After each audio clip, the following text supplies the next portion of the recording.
doctor's good. Yeah. Okay. Okay. All right, we are live for the 145th episode of the Let's Go podcast, and we're back, and we're very excited because we do a lot of different style podcasts here at HSL. Obviously, mostly centered around sports, centered around community events, centered around our leagues, centered around professional leagues.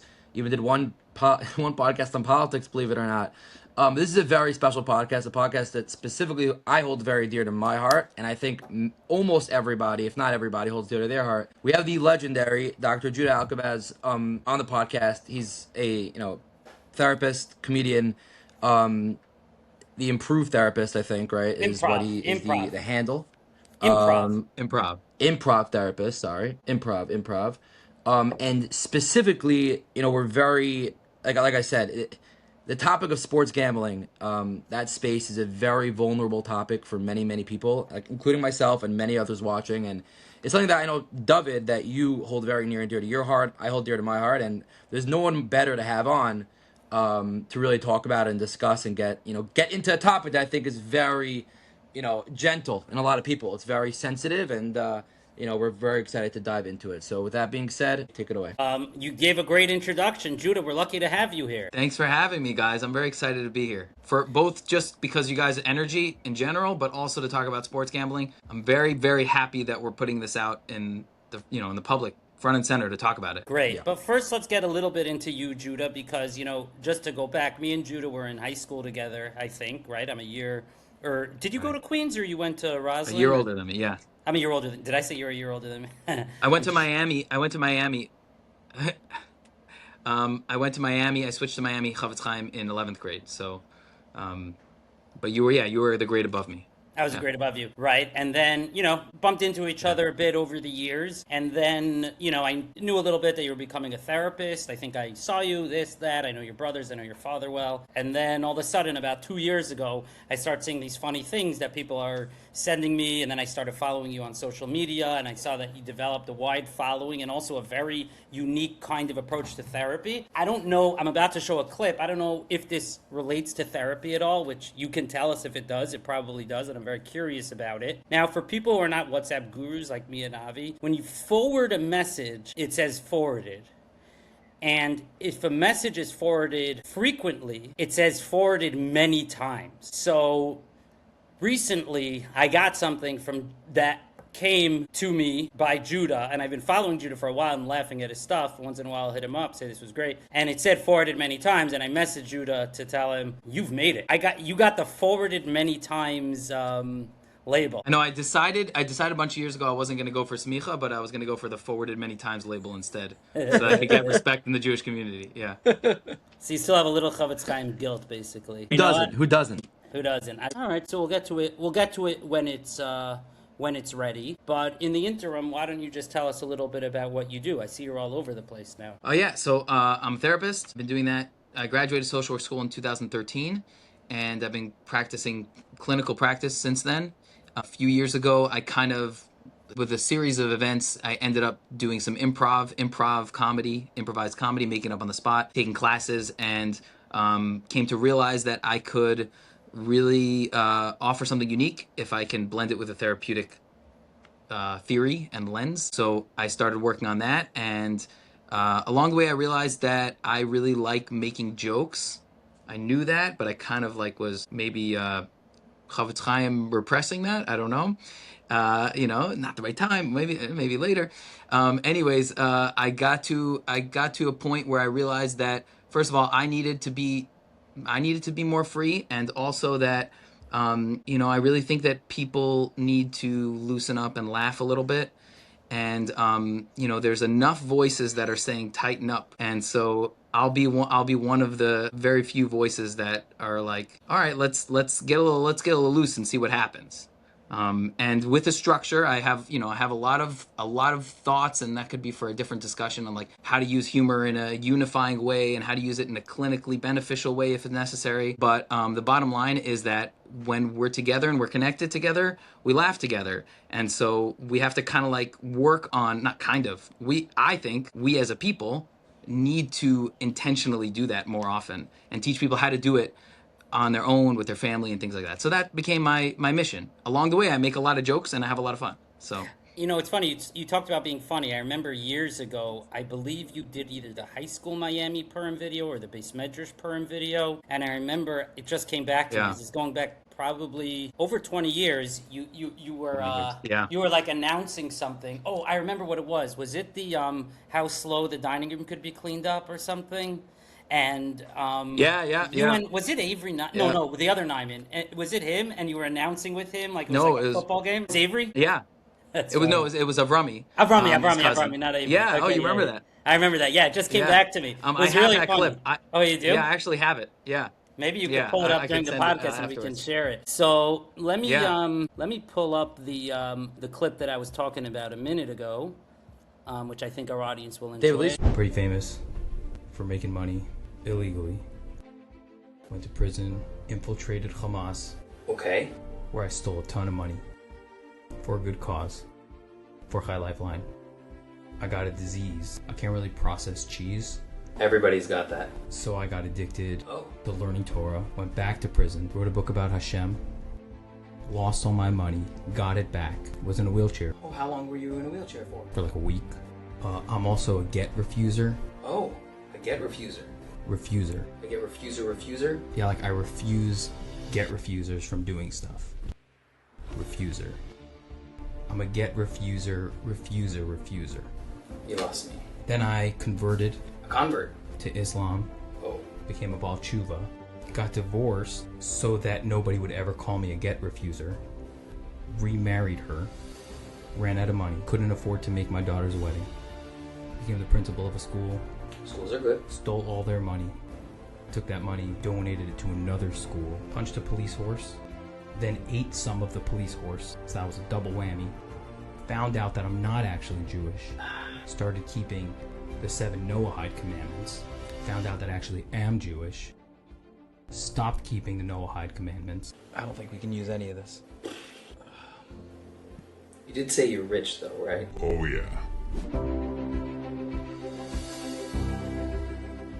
Just hard to Oh, see. no, this is- extremely funny video. I got a big kick out of it. Judah, can you walk us through that? Does it relate to therapy? Is it just fun? What is all that? I don't know that it relates to therapy at all. It's just honestly, it's just something that I had on my mind, and I was like, I want to put this out there as a way of poking fun. I don't know. Now, the reason I did is because it seems like some of what you're trying to cultivate from watching you and from seeing you talk on some of the content you have on social media, that being loose, being unrepressed, as you said before, being funny is in some way therapeutic. And it seems like there's been a connection between your success and influence as a therapist and you making these comedic elements. So it seemed in some way like one might have Yes. something to do with the other. Yeah, well, I would say two things with that. One is that I practice what I preach, and I don't know in other therapeutic situations how often you would really need that, right? Like, a therapist can tell their client, like, you should do some self-care, and then see 14 more clients before midnight, right? And like, but it doesn't show up in the moment. Meaning, if I'm recommending to somebody, like, get loose, take a chance, right? Like, cluck like a chicken for 12 seconds. I'm gonna time it, but then I'm like, but that's for you to do. I don't do that, right? So that's not only is that not helpful, that's also BS. That's garbage, So every time I put out a video, there's always the therapeutic benefit of he's taking risks too. So like he really believes this, right? He's embarrassing himself or whatever however you want to view it, So that's one. The other piece of it is that I think that it highlights the importance of it, because I'm not doing I have very strict guidelines about my comedy values, and it's maybe not always easy to define, but I have a phrase that I call unifying comedy, and that doesn't mean that it always brings people together and that everyone likes it. I had an old lady who was heckling me at my show on Monday, like an old Rebbitzin, and it got tense. And someone texted me after, like, she doesn't like you. And I was like, guess who doesn't like her? This guy. So,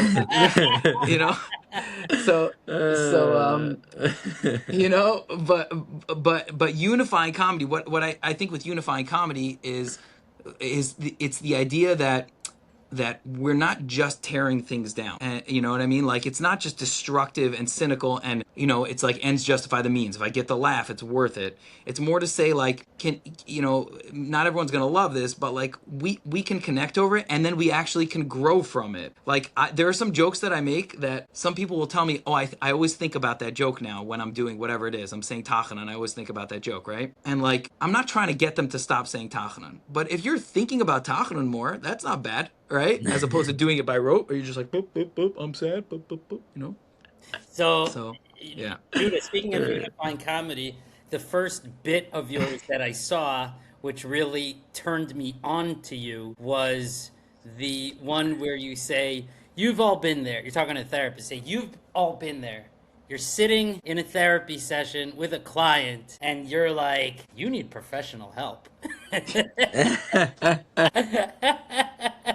That was the first one that caught my attention because it Nice. was so relatable, and I hadn't really seen your comedy stuff before, so that was great. You know, I love that. I love that bit because it literally happened to me in my first year as a therapist, and I'm sure I've now come to know that it happens to everybody. You're sitting there talking to someone, and in their 10th year of being a therapist. yeah, right. I remember when it happened to me. I heard it so loud in my head. He's talking to me. I'm like, oh my god, this guy needs to see a therapist. I was like, holy. I had to have heard that somewhere. I definitely heard that line somewhere, Dave. I'm not sure if I got it from you. Maybe my wife got it from I don't know. But that was your Jude. That's your line, Jude. Is that are you the creation? Because I've definitely heard that before. So Judah, I think what makes you successful is that in that moment you are accepting that part of yourself, which is kind of quirky. First of all, noticing it, noticing the comedic value, and then the vulnerability and the courage to share it, which then is unifying for people. Right. Well, because I think that there's a certain level of honesty which is unifying. Right now, and that doesn't mean honesty is always unifying, and I think that's where I would debate maybe some other comedians on that, or I don't know. But but I mean, essentially, what comedy is comedy is speaking. It's speaking truths in society that we don't usually say out loud, right? Now, the question is, why do we not say them out loud? So sometimes we don't say them out loud because it's not something you say out loud, right? It's private. Sometimes you don't say it out loud because somebody's going to get hurt, even if it's true, right? But then there's it becomes a catch-all sometimes where it's like, well, when we don't say things out loud, so like it's better not to say things that that we don't say publicly, and then there's the repression that we're like repressing very real experiences. So if it's always a moving target, but if we can find where to aim that honesty, right, that it's then kind of like bringing people like out more and letting them be themselves more and not repressing and maybe even connecting over it, like, oh, you also have that, oh cool. So then I think we're doing a great thing, you know. Yeah, I really. But I will say that this is just, it's very important. I feel that I need to say this. I don't know why. I always say this. Comedy, when I'm doing comedy, my number one priority is comedy. My number two is any other agenda. When I'm teaching it for therapeutic purposes, so then therapeutic purposes is number one, and then if it's funny, great. But when I'm doing comedy, if I have an agenda to make people think or say a certain thing, then I'm losing the comedy. So I have to like let go of that. Look, if it does something, cool. But if you laughed, that's all I was trying to do. Because I actually have a question. It could be I'm trying to like get the dynamic. I understand this really cool dynamic that you have with being a comedian, and also being a therapist, and sort of mixing the two. Do you ever get it where like patients of yours who like rely on you for whatever the therapy they need, then they also see you going out there on stage, like you said, putting the comedy aspect first. Does it ever like confuse them or like impact them or be like, wait a second, you're my therapist, but now you're poking fun a little bit, but you're not? Like, how do you like balance those two things, I guess, those two styles? Yeah, it's really interesting. When I first started doing comedy, it was a real conflict for people. Right. Now, if you come to me, I Googled him and he's a schmuck online. So like, I'm going to a schmuck. I'm volunteering to go to a schmuck. But I had existing clients that were like, first of all, I had a client ask me if I was okay, like if I was losing it. I remember that. I had another client that stopped seeing me that he said, thank you, but I can't reconcile these two different things. What was his problem? That one, was he able to articulate a problem? No, he wasn't. And I've thought it's such a good question. and I'd love to hear your thought on it too, because like, is there a contradiction, or is it just, does it feel contradictory? Because somebody asked me last week, a therapist at a conference, he asked me like, you know, you're doing comedy and therapy. I'm a musician and a therapist, and like, I like, some of my patients think it's weird, and sometimes I think it's weird. Like, they see me playing at a wedding, like, and then the next day they're in my office, and I asked them like, what's it's not like you're a couples therapist who's also like, you know, cheating, like breaking up families. You know what I'm saying? Like when you finish your couples therapy, you go sleep with a bunch of married women. Like, you know what I mean? It's not contradictory in that sense, but it feels weird, right? Right. So I don't know. I'm curious what your thoughts are on that. Like, do you think there is something contradictory, or is it just like it's just hard to reconcile? I don't know. I certainly don't think it's contradictory to live according to your authentic self. I think it's great. You know, it's something I've wondered with I do all these podcasts. Yeah. Which are not as pushing the boundary as the kind of bits that you're making. They're not as out there. I don't mean that in a negative way. No, but yeah. still, I wonder if my patients, if you Google me, they come right up. Right. Even just running and owning sports leagues, I wonder, in some ways it pasnished, but nobody said anything about it yet. I think it's awesome, and I don't see any contradiction at all. I would think, you know, I'm more of a psychoanalytic lens, is that, you know, there's some transferential process that they needed you to be something, Right. and you shattered that, and it was too hard for them to work through that transference. That's my take on it. Yeah. I 100%. I don't think there's any contradiction. I think you were saying, Dave, I think people have to live their genuine life. I was asking more from the perspective of the client, of the patient.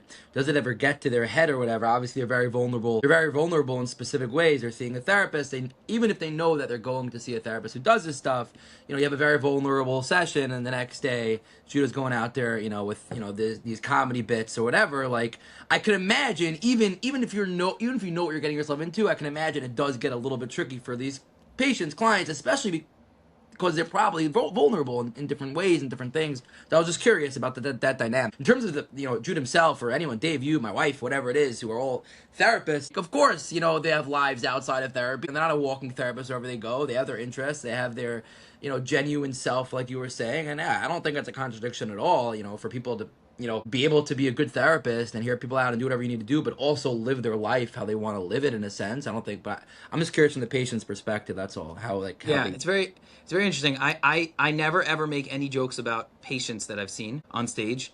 And like, even if I was like gonna like change all the information and this, that, whatever, like, I never do it. I make fun of therapists. I make fun of myself. I'll never say, this guy comes into my office, right? And he's like a real mess, right? Because I never want them to think that, oh my God. So I've literally never made a joke Judah, like that. you've got some real bangers in there, though, I can tell. Oh yeah. Yeah. The other thing is, I saw this clip earlier this week about Mick Jagger talking about fame. I don't know, it was going around. It was really interesting. And he was talking about how, like, when you're famous at a young age, you almost become your stage persona everywhere, and then your life is crazy. Like, he was saying, like, fame is destructive. He was really saying it, like, straight up. Fame is destructive, and he was specifically focusing on at a young age that it's destructive. And he's like, I'm on stage and I'm going crazy and doing my whole Mick Jagger stage performance. Like, that's not me in my entire life. Like, I'm not gonna be that at 3 a.m. Like, if you're staying over at my house, right, that I come out and I'm like, what's up, you need some coffee, like, you know. So he was like, but when you're younger and you're famous, you kind of like feel obligated to be the person that they love at all times. And so it was very interesting that he didn't say these words, but like that you almost feel like you can't have other versions of yourself. And I think that, like, audiences in general, you know, talk about parasocial relationships, like, they see you one way and they only want you to be that way. And it's a reality that you're not that one way, because no one is, you know? Okay, one question before we get to the gambling. Yes. I just want to make sure so you're a therapist, you have a practice, one-on-one, couples, whatever it might be. That's one part of you. Not couples. Not couples. Okay. One-on-one therapy. You hate couples. You hate Ugh. them. You despise them. Ugh. Okay. One-on-one therapy. Then there's another part of you that makes content on social media that's very funny. Then there's another part of you that gives workshops on improv comedy. And improv comedy therapy or improv comedy? So it depends on the audience, because I do corporate team building with improv, and So it has a, whatever you want to call it, like a psychological edge to it, right? But the ultimate goal is to get everybody working together, and that's a big part of improv, right? I'll do improv for a school. I do professional development for teachers, right? And that's again like team building, but also has a little bit of a component of like the theory behind it and how you can use it in your classroom. And then sometimes I'll teach it to therapy groups or like I work at a high school, and a lot of times I'll teach it without any therapeutic focus, but I believe that there's therapeutic value in it. So like someone will ask me like to explain something from a therapeutic lens in the middle of improv, and I'll be like, oh, I don't know, I just do improv, right? And then afterwards I could talk for days about that, but like I want people to like move from up here into here and just kind of go. And so sometimes it's more therapeutic focused, sometimes it's less, but I tailor it to the group that I'm talking to. Okay, and then lastly, you do stand-up comedy, which is a whole separate thing. Yeah. Okay. Is there anything else that you do that we should know about? There's some things, I don't know if I should say it publicly, but it's not great. I don't know. Sports gambling. Good segue. Yeah, I was gonna say. Good segue. I was gonna say. Okay, so let's I've been posting about gambling recently because I just know a lot of people getting involved in sports gambling, and also starting, let's call it Thursday before game day, I've got friends cooking up their parlays, right? I'm cooking up a parlay for the weekend. I only learned that term about a year ago, but like chef special coming, and they spend 48 hours building their parlay. I think NFL Red Zone probably complements sports gambling very well. The ADHD of it, I don't know what the right words are. I don't want to say ADHD because I don't know enough about it. No, I think you're at that. Yeah, go ahead. So besides for the financial duress that it can cause families and all the other things that it can cause people and their families, also it's just simply taking people away, particularly from football, basketball also, where the game becomes about so many little games within the game. And I'm sitting watching, you sit down for a game with 5 friends, and there's 40 different parlays in the room that the game is competing with, literally. If you're with gambling people, there's that. I want to add to it in the spirit of Juda's encouraging vulnerability and authenticity. I was never big into sports gambling, but during COVID, I started my practice right at the beginning of COVID. I was making money for the first time.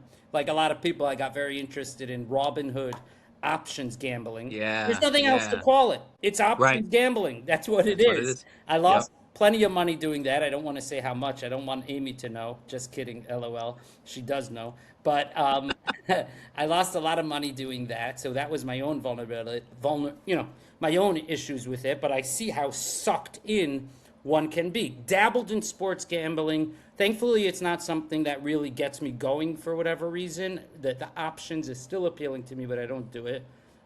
So that's where I'm coming from. And then Avi and I are very invested in the recreational sports, which I see as so diametrically opposed to the, allure of sitting there with your phone and the gambling.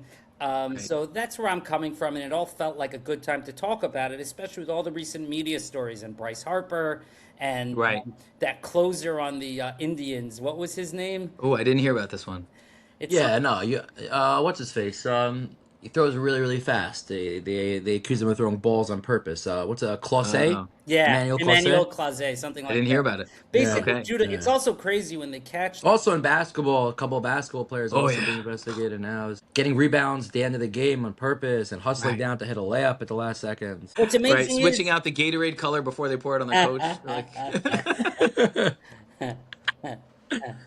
What's amazing is that once they catch these guys and they start going through all the videos and it's so abundantly clear. Right. So Avi, what did you want to add? You said it's also a personal element for you. No, you touched on it a little earlier, and I have to, I obviously would like to be vulnerable. Don't need to necessarily share my whole personal life. You mentioned ADHD, right? So this is at least my experience. I'm sure there are many people like this. The way I work, the way my brain works, is that I need constant stimulation. When the second I don't have stimulation, I go nuts. I can't sit still. I don't know if you see me shaking the whole podcast. Just like my body can't sit still, my brain can't sit still. It needs to be doing things. And unfortunately, I had a time in my life, when I first started working in the nursing home industry, which my dad's whole family, they're all very successful in healthcare. Not the whole family, but a lot of it. And that was automatically my given. I'm going to go into healthcare. They're all super successful. I'll do it. I was assistant administrator, sitting there behind a desk, 9 hours a day, twiddling my thumbs for half the time. Hated what I did, but I'm a huge sports guy. I love following sports. My whole life, the only thing I ever had in my life was sports. I had nothing else. I wasn't into movies. I wasn't into going to a bar. I wasn't into drinking. From when I was in 7th grade through today. Spiritually, I was a little bit maybe. I actually went through a very nice stage where I took medication in high school. Against that also, and I got really into it, and it actually changed my life. Anyways, could be connected, could be not. Long story short, sports, playing sports, and even like betting on sports was the only thing I've ever done my whole life. It was the only quote unquote outlet. So like throughout all, 7th, 8th, 9th, 10th, 11th grade, I probably bet $10, $15 a night. Okay, what the big deal? But I was in school all day, right? So I was busy. I would come home, I would eat supper, do my homework. I had a schedule. The second I, got out of quote unquote yeshiva life, and I got married. Thank Baruch Hashem, very lucky, best wife. Started working. I then had blips throughout the day, 5, 6, 7 hours when I was at work, where I didn't have anything going on. Right. The only thing I knew in life was sports. So what do? You're sitting behind a desk. You have 6, 7 hours a day. I couldn't handle being there. There's, sports games going on, whether it's baseball, full basketball, whether it's other things that unfortunately are just so stupid to even think about betting on. Okay, I'll put a few dollars, like just keep me busy, keep my brain rolling, keep that excitement. Right. And another aspect which we get into is that, at least for me personally, which is the most detrimental part for me, is that I cannot fathom the aspect of losing money. You lose $20. I can't wait till tomorrow night's NBA game to get back that $20. I need to make that back now. Right. And then you lose $40 and $60 and then $80, and it tumbles and tumbles, and it's something that is so easy to get sucked into so quickly. You think, okay, I'm betting $25 a night. I lose every night. Okay, it's $150 a week. Some people will spend money on equipment for music. Some people will go out to a bar. So my outlet is sports gambling, right? But it's so quickly to tumble to something so much bigger than that. And thank God, really, with the help of HSL, like it really pulled me out of it. I'm so busy with it. I tell people the last 3 years since we started this sports / we do a lot of marketing with sponsors, stuff like that. It's the most stressed I've ever been in my life. It's also the happiest I've ever been in my life because it's keeping me busy constantly. My mind is on nothing but HSL, which is amazing for me. It helps me. But it's something that I personally experienced was so dangerous. And it gets, like I said, like families, like, people have families, wives, like just to fathom, to think about like spending money that could go other places, your kids, like it's just such a scary, scary thought, and something that's so like delicate. Yeah. And I think that, look, I think that, there's certain personalities that are more attracted to it than others. Personally, I've never been drawn to gambling. Like I went to a casino when I was first married. I put $20 on black and it turned into $40, and I was like, let's go get burgers. I was literally like, we could get as many burgers as we want for $40. Like it just doesn't like click in my brain. But interestingly, like my clinical journey into treating gambling addiction is that I used to work at the Safe Foundation, and I don't know if this is true anymore, but at the time it was the only outpatient certified gambling clinic in New York City, the only one for outpatient. I ended up getting a certification while I was there, and I specialize in process addictions in general, sex and porn addiction and gambling addiction. What does that term mean for those of us who don't know? What is a process addiction? Yeah, it's such an important term because right, there's a substance addiction where you're taking something and you're putting it into your body, whatever it is, and your body is responding to the substance and it wants more of that substance, right? What about, and this has like been debated for years, this stuff, that like what's the addiction if there's nothing you're putting in your body then, right? Like what are you addicted to, like rectangle shaped cardboard pieces, like cards, right? Like, so the term process addiction refers to becoming addicted to an experience all the way from the very beginning all the way to the end. And gambling is the prime example of a process addiction, because most people will think that it's about winning or losing money, but you've seen this a million times, and everybody can kind of like imagine this, that like even a gambler who won a bunch of money doesn't stop and then say, hey, I could go do a bunch of things with this money, right? Like casinos know that, and right, and intuitively I think we all kind of know that, is that you many people then they turn around and put it back on the table, try to turn it into more. And so like the initial thought is you like money and you won money, you want more money. That's not really what's happening. What's happening is during this process, kind of like, you were just referring to, like, you're not thinking about anything else, and your mind is completely occupied by the gambling experience. As soon as the gambling is over, win or lose, the experience is over. And that means that I have to think about whatever it is that I didn't want to think about. I have to feel whatever I didn't want to feel. So I got to start it again, right? And I got to increase the intensity because it's enjoyable because of the risk. So now it's, 3 a.m. I had won $20,000 at 1 a.m., right? But now I'm going, I'm borrowing money and I'm trying to, win $50,000 or $80,000, whatever it is, when you could have walked away with $20,000, change your life, right? So it's like you become addicted to the process, and that's what a process addiction is. Yeah. On that point, and it could be I'm off. This is my own experience. Like for me, when I was like really, when I was like in knee deep into this, it's not about the money until you're chasing your money, right? Like when you're gambling, and you're winning money, it's not really about the money. It's really about the thrill, the excitement, the rush you get, Yeah. But once you start losing money, like at least for me, I'll do anything to make back that money, and I won't stop until I make it back. And that's where it gets very dangerous, at least from my perspective. Like you were saying, you win $1,000, you win $100, you win $10, no matter whatever level you're on, you want to do it again because it's fun. That feeling of winning money is exciting, right? You don't feel like the feeling even before winning money, right? The feeling that it's all hanging in the balance. Yeah, exactly.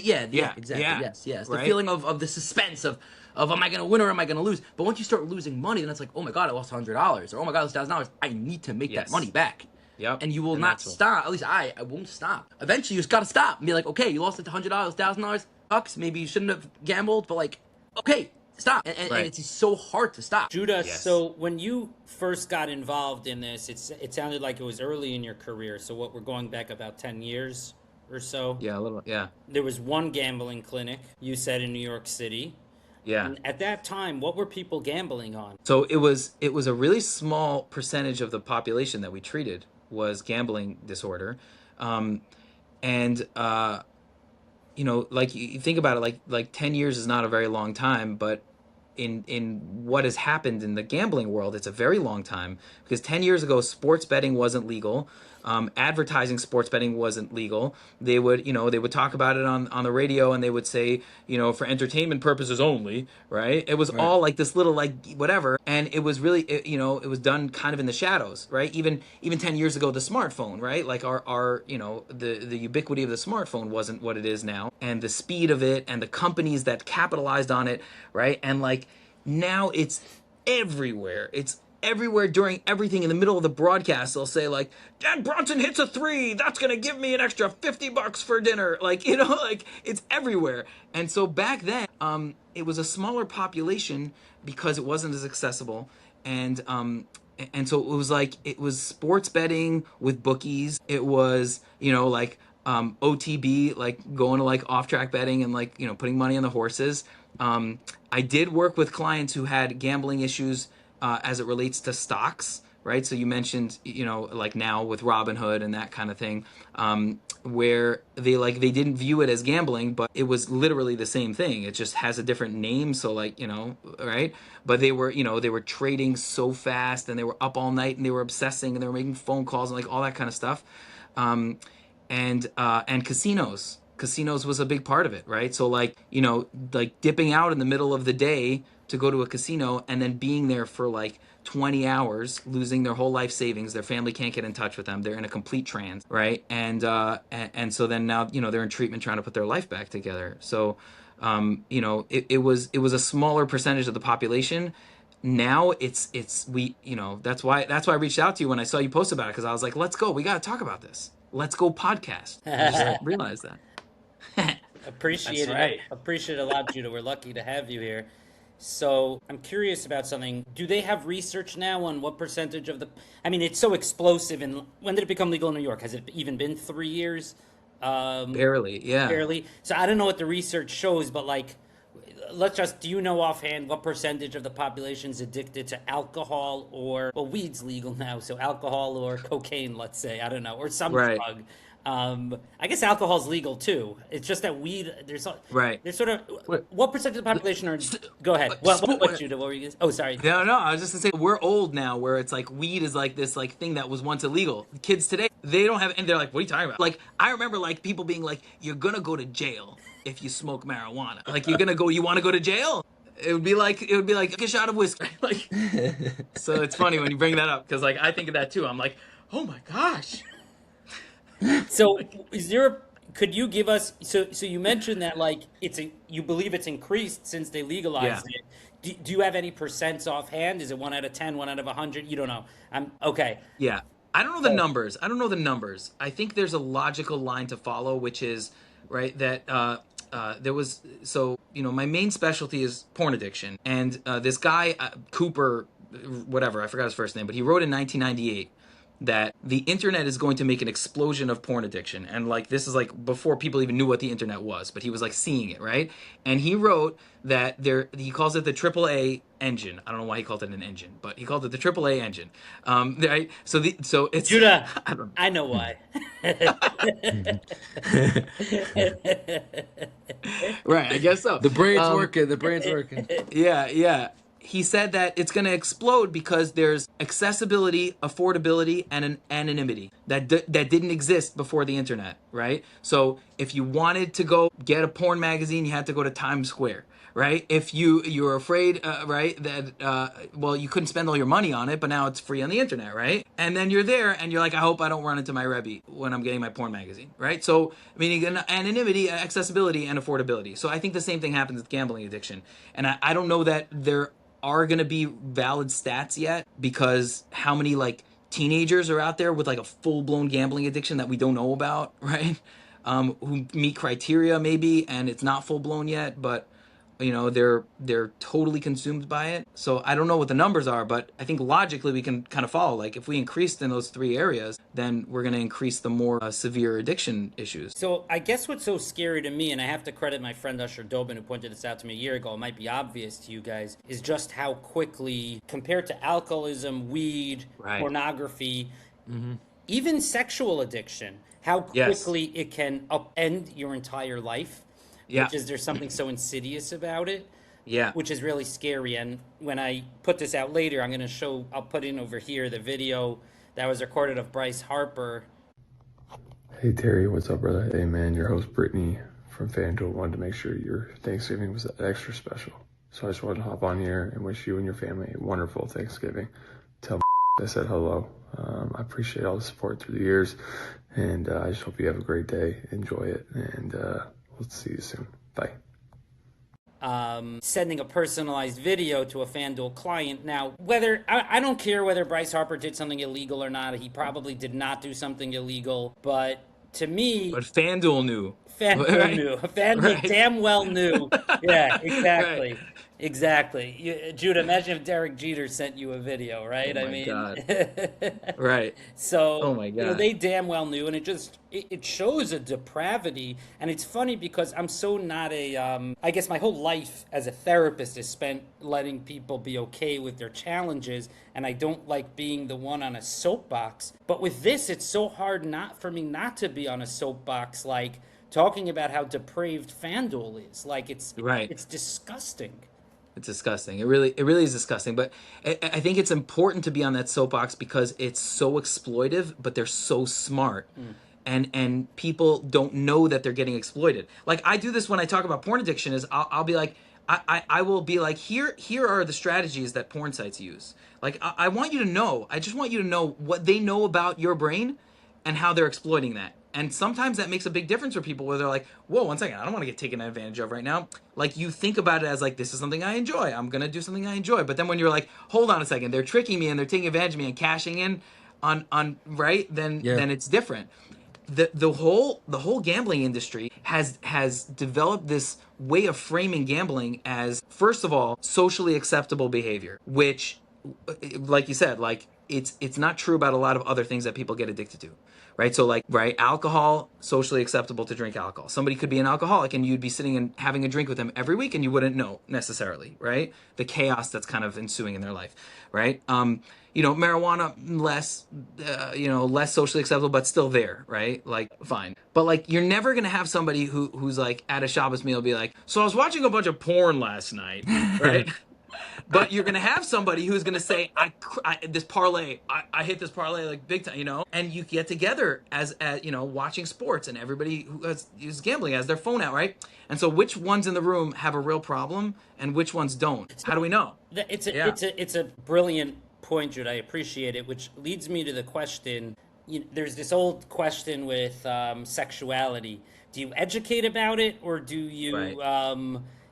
forbid it, so to speak? And, I guess it's obviously, even nowadays in the Frum Welt, I guess it depends what society you're from. The truth is, I have to ask Amy, who's from Teaneck, I doubt they have sex education in modern Orthodox schools, a little bit. It's interesting. I worked in a modern Orthodox school for a year, and they asked me to do a sex ed class. And I was like, yeah, sure. And I Judah prepared a said, whole I thing. know nothing. Judah said, I know nothing about that. I never heard of that. What is that? I prepared a whole thing, and I prepared and delivered a 3-part class to the boys, and it was something I'm really proud of. Really, really proud of it, because it was an opportunity that I could have kind of like half-assed it or like beat around the bush, but I was like, they're giving me the opportunity, I'm going to take it, and I'm going to really do it right and be really thoughtful. And I gave it to the guys. But one of the things that I found very interesting, this is a little bit of a tangent here, from the administration, the reason why they asked was because there was pressure for more discussions about LGBTQ plus students. And they weren't happy with what I taught them. And not because I didn't teach them anything different than that. I started from the beginning. Like, what is sexuality, right? And they were like, we need to make the LGBTQ plus students more comfortable. And I was like, that's not what you told me. You told me sex ed. You think they were uncomfortable spelling that out for you? How do you understand that? I think it was just kind of like pressure from someone on the board who was like, we have students who need this attention and we want to be inclusive. And so they came to me and said, do sex ed. But I didn't know that that's what they meant when they said sex ed. So I just delivered sex ed, Anyways, but back to your... So my question is, I've become really disenchanted with the gambling thing. I see it affecting my friends, even when they're not losing their family savings. Can I go to a freaking Mets game without 4 parlays cooked on whether Francisco Lindor is going to strike out twice, which he probably will. But, so me as a micro influencer, really micro, with 220 followers on WhatsApp on Motzei Shabbos. But they love you. Those 220 love you. Yeah. It's just like this podcast, it's a dedicated 220. So as a micro influencer and as a psychologist, I think what I'm wondering now is, do I say we should shun? You talked about accessibility, not acceptability, which is such a great point. Should we start shunning people who do this? Like, you can't sit at a Shabbos table and talk about what porn you're into, like you said, but you can talk about the parlay you're cooking up and just be like, dude, we don't do that anymore. Like, that's not a thing here, which, I mean, it's never a good idea to shame somebody. Or is our goal to educate? And is there any form of even healthy relationship with gambling? Yeah, it's such an interesting question, and I think about this from my son's 12, so he's some of his friends are gambling, which is wild to me, but some of his friends like have money on the game, and he's brought that up to me, and very different than sexual conversation about sexuality. I simply said to him, like, we don't do that. Because I'm like, there's never going to be a point in your life where you like, now I have to gamble and I have so much shame about gambling and I'm not able to perform as a gambler, right? So, I mean, I think that's a big piece of it. Not that I wouldn't have a longer conversation about it, but I was like, meaning because alcohol, right? Like, I'm going to teach you how to drink. I'll teach you how to drink. I don't feel, and maybe, I don't know, maybe it's not right. Maybe I'm like going too extreme on it, but I'm like, I'm not going to teach you how to gamble. I'm going to let you know that these are the real downsides. And if at some point you start gambling, right, like you'll be older, you'll know the risks. And if you get into trouble, I'll be happy to help you. But I'm just letting you know that, like, I'm not here like putting $10 on the game for fun for us to have a good time. Like, and did you see the kids? Yeah. Did you see the kids have money on the game? Yes. Well, I'm trying to think. They don't have girlfriends, so Baruch Hashem. I'm trying to think, when did I start? Because even before FanDuel, like the sports books became legal, there was daily fantasy. Right. Right. like lineups and stuff. Right. I'm trying to think.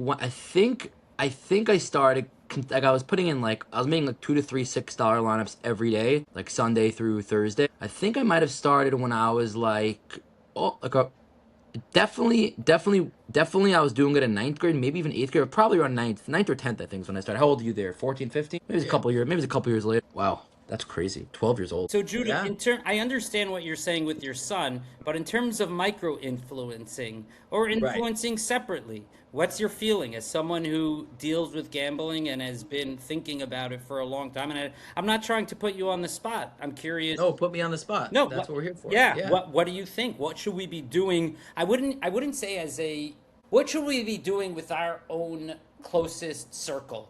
You know, Yeah. I mean, in general, we're trying not to shame people. You know, Right.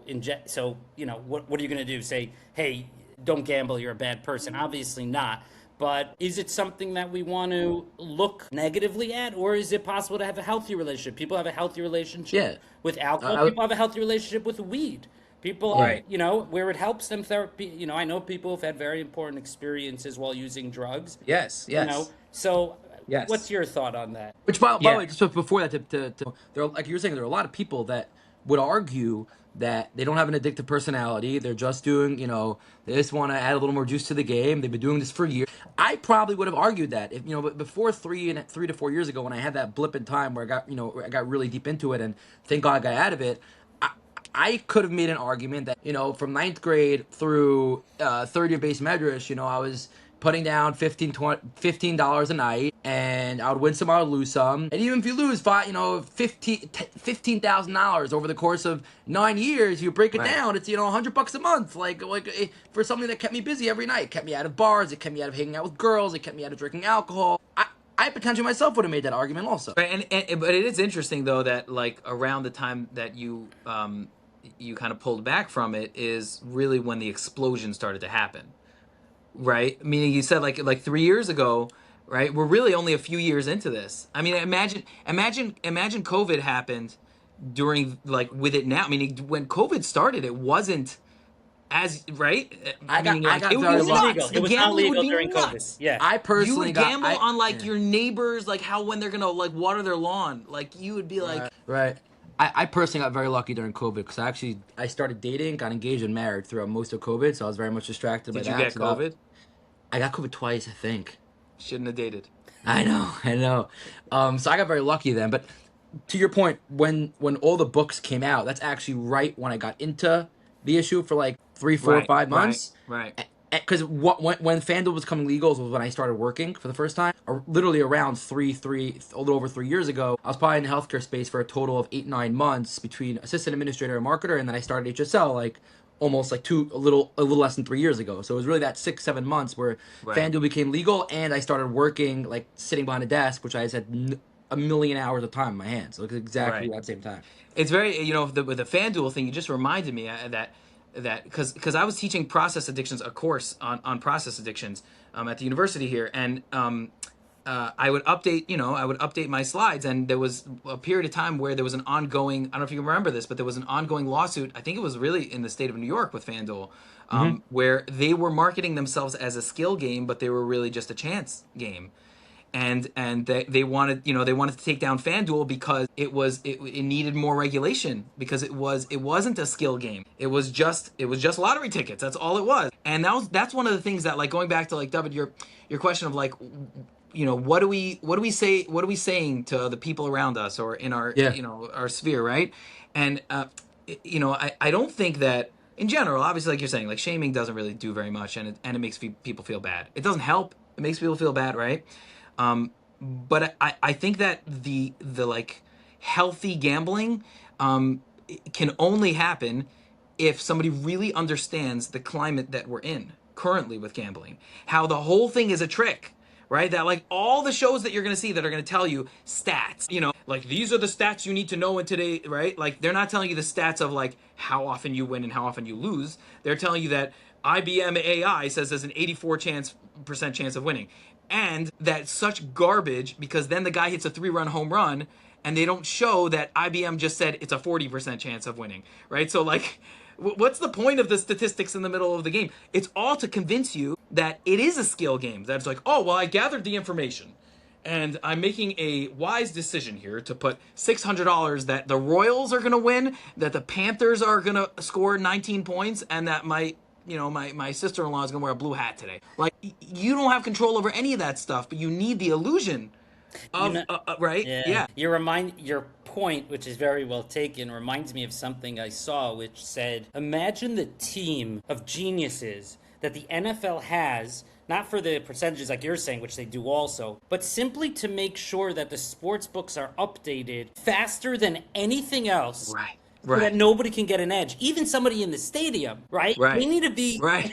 They must have 20. I don't know what they have. It would be waiting for the Netflix documentary. I don't know if you've seen that meme, but waiting for the Netflix documentary on how the NFL makes sure to update the sports book before ESPN does, or before the guy in the upper deck can see the play. But it goes to the same point, which is how much manipulation, this isn't manipulation, but how much brain power is going in to making sure the user loses or gets fooled or gets manipulated in some kind of way. And gets manipulated into believing that it's a game of skill. That's one of the things that stands out to me the most out of like this recent explosion. I think that, and how society has embraced it, like fully embraced it as like, yeah, we go, yeah, did you gamble? We gamble. We all gamble now, right? But the skill piece of it, I have a friend who I don't think he has a problem. He might, but he doesn't know anything about tennis. It's starting to sound like he has a problem. He asked me who we should bet on in women's tennis. Yeah, the guy has a problem. So, but Korean, I'm thinking about Korean women's tennis. Yeah, right, exactly. Chinese basketball. Yeah, right, exactly. But you know, I watch a lot of tennis, and I would say I have a good eye for who's going to win a match and who's not going to win a match. Right? That's in a sport where it's 1 versus 1, right? Now, in that sport, I don't know if that guy ate too much Wendy's last night and like he's just like his stomach hurts and he's not going to play well. I don't know if he got into a fight with his wife right before he got on the court and he can't focus. You don't know anything. You know what you know from watching, like, you know, on a flat screen, right? Now put it into like a sport like football with 11 guys on each side of the ball. You don't know what the hell is going on. You have no idea. And I this hit me so hard because I used to be friends with a guy who was an offensive lineman, and he told me that he got a concussion in a Sunday game, and like where he was flat knocked out. Like he was out cold, and they took him to the hospital, and when they cleared him on Tuesday, he had to play on Thursday in the Thursday night game. And he said his head was pounding inside of his helmet as he was on the field. Like, do you know that? When you say, you know, I think the offensive line is going to hold up real good tonight. I think that if you look at, you know, Dabo Swinney's record with, do you know any of that? Like, you don't know any of it. So there's 22 people on the field rotating in and out. So, you know, a total of whatever, 40, 50 people, right? And it's like, yeah, well, you know, he should be able to hold on to the football. Yeah, but also his mom just died 4 minutes ago, right? Like, so nobody knows anything, you know? So we got to wind down here. We appreciate your time so much, Judah. Fun conversation. Thank you. Thank you for being with us. Do you think sports gambling... Sorry, let me step back. You dealt with gambling addiction way back when it was, you said OTB, casinos, and some sports gambling, however they were able to do it. They had bookies and whatnot. Is the proliferation of gambling, I know sports gambling, I know all these sports books also have these casino stuff, which is totally foreign to me. I've never clicked on that part of the app. That's a whole other conversation. Okay, so is this something that particularly hits the sports world, or it's hitting, and are people who are sports friends particularly targeted? Who's the vulnerable populations here? I think that there's a specific danger with sports betting because of, you know, how much sports is a part of our lives and how now it is embedded into a sports broadcast and advertising. Right? Like, I think that's a specifically unique piece of all this. There's just the general idea that, you know, phone betting was not really a thing. So, like, you know, it could be online poker. Like, I've worked with clients at online poker and they've lost their whole life, right? And so, you know, I think I think once someone is in it, it's you know, insidious in the way that it permeates everything. But I think that specifically the sports angle is just it's really wild how often they reference stats and information for the purposes of betting, and then it cuts to commercial and it's gambling, commercials, and it's just nonstop, and it makes you think that it's normal, and it makes you think that you have a good handle on it, and that you should, if I'll get $50 back if the first time, or whatever the enticing thing is. Next thing you know, you're up at 3 a.m. betting on a Korean dog show, and And that's what they're trying to do. Yeah. That's Yep. exactly what they're trying to do. Also, the amount of the amount of people who claim to do this for a living who are just pumped into your algorithms, Yes. saying like sign up $50 a week. It's never ending, and that's another Yes. thing.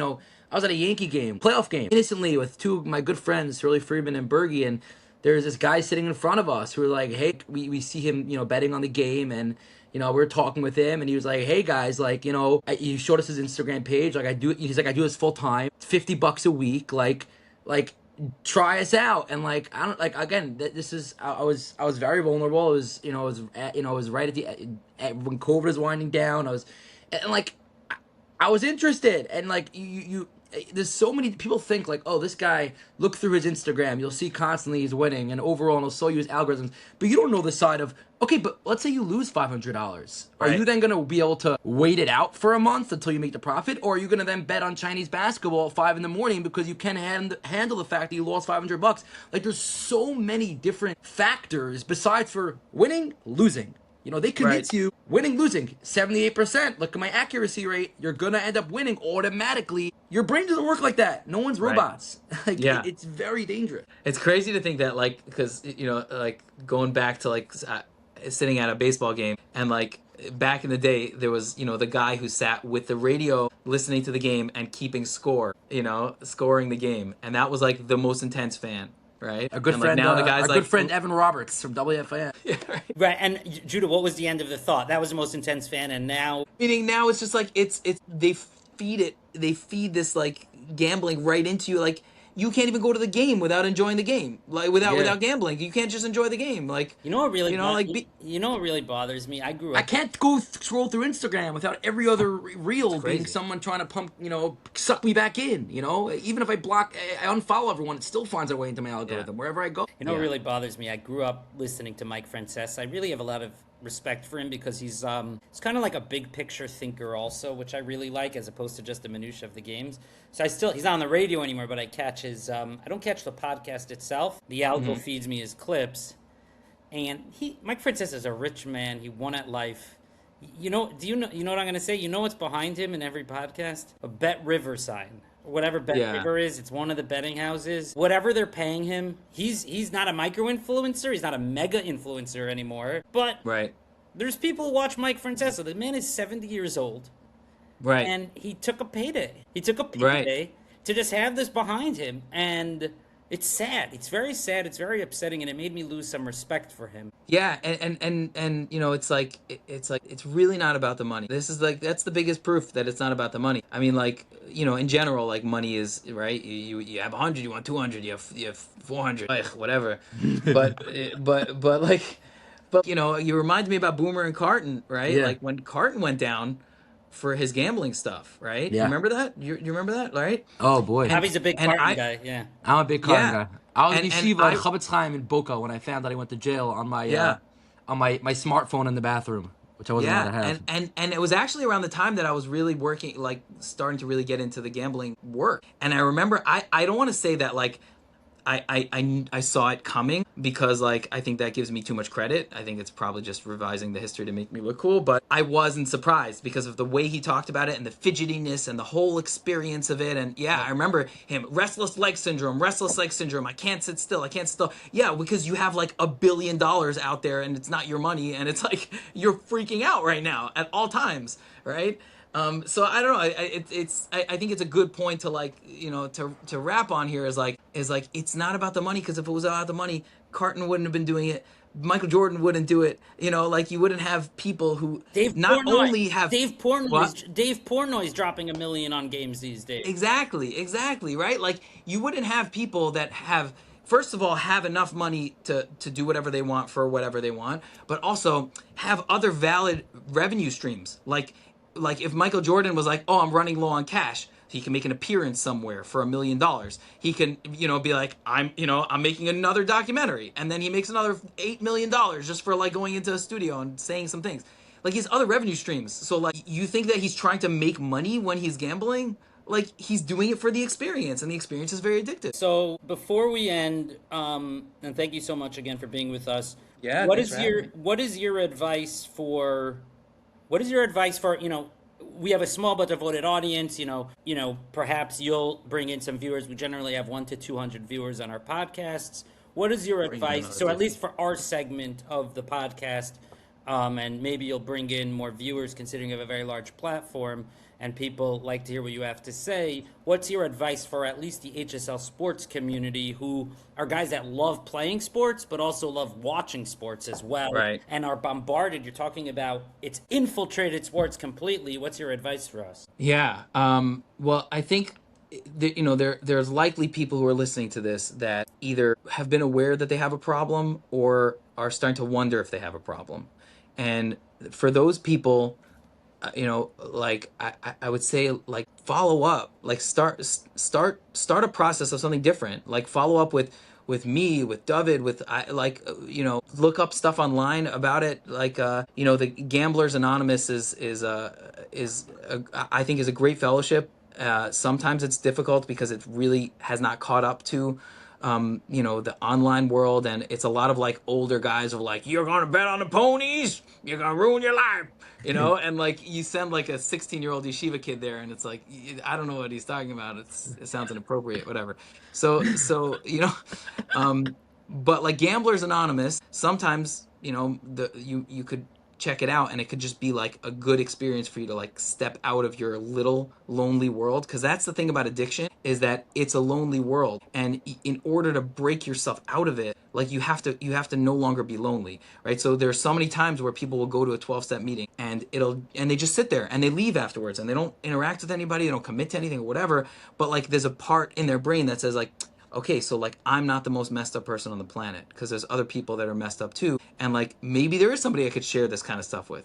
Like, there's a lot of shame around losing a lot of money, especially if you're a guy and you have a family to support and you feel really stupid about it. And so like, look up resources, check out, it's worth a shot going to Gamblers Anonymous. They also, I haven't looked at it in many years, but they have a 20 question questionnaire, self-questionnaire, to see if you have a problem. I wouldn't take it as like a intense diagnostic tool, but it's also a good starting point of like, let me, not just, do I have a problem or not? Yes or no. It's 20 questions, and it'll make you think, this is my relationship with gambling. For people who don't have a problem, I would say, like, let's just keep educating ourselves and the people around us about the tricks that are being played on us, and how it's so normalized, and it's framed in a certain way, but it's really an op. At the end of the day, it's just trying to make the masses believe a certain thing, which is not actually true. The more we're educated on that, I think the easier it is to stay out. Amazing. Thank you, Dr. Judah. And where can people find Thank you. TheImprovTherapist.com and The Improv Therapist on Instagram, YouTube, LinkedIn, Blue Sky. Snapchat? Not yet. Not yet, right. All right. Thank you. TikTok. Yeah. All right, guys. Thanks.